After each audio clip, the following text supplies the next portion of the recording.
ভারতীয় ফুটবল এতটা পিছিয়ে আছে তার অন্যতম কারণ হচ্ছে সঠিক প্রশিক্ষণের অভাব।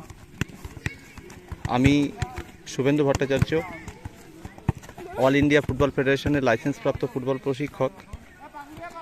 এই মুহূর্তে প্রতাপনগর তরুণ সংঘ ময়দানে আন্ডার 13 ব্যাচের practice session, afternoon practice session চলছে। তো আজকের প্র্যাকটিস সেশনে মেন অবজেক্টিভ হলো এরিয়াল বল কন্ট্রোল, মানে বাতাসে থাকা বা এয়ারে থাকা বলকে কিভাবে নিয়ন্ত্রণ করা যায়।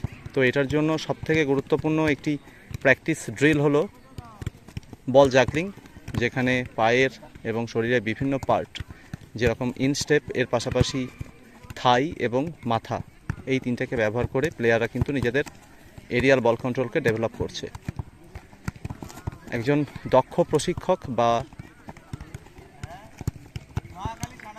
লাইসেন্সপ্রাপ্ত সুযোগ্য প্রশিক্ষক তিনি কিন্তু একজন সঠিক প্লেয়ারকে তৈরি করতে পারেন বা প্লেয়ারের ভুলগুলোকে শুধরে তাকে কিন্তু তৈরি করতে পারে। এই সমস্ত গ্রাসরুট লেভেলের বাচ্চারা যারা এই মুহূর্তে একতাল কাদার মতো, তাদেরকে বিভিন্ন আকৃতি কিন্তু দেওয়া যায়। তাদেরকে যেভাবে তৈরি করবেন তারা কিন্তু সেইভাবেই তৈরি হবে। তর্ক বিতর্কে যাচ্ছি না, অনেক প্রশিক্ষকেরা রয়েছেন এই সমস্ত বাচ্চাদেরকে উইদাউট বল প্র্যাকটিস, অর্থাৎ বল ছাড়াই কিন্তু ম্যাক্সিমাম টাইম তাদেরকে দৌড় করিয়ে থাকেন, বিভিন্ন রকম ফিটনেস ট্রেনিং দিয়ে থাকেন, কোন এবং মার্কার বা হার্ডেল স্টিকের সাহায্য নিয়ে। এই বয়সের ছেলেমেয়েদের কিন্তু ম্যাক্সিমাম টাইম, যত বেশি সম্ভব, বল রিলেটেড প্র্যাকটিস দেওয়ার প্রয়োজন রয়েছে।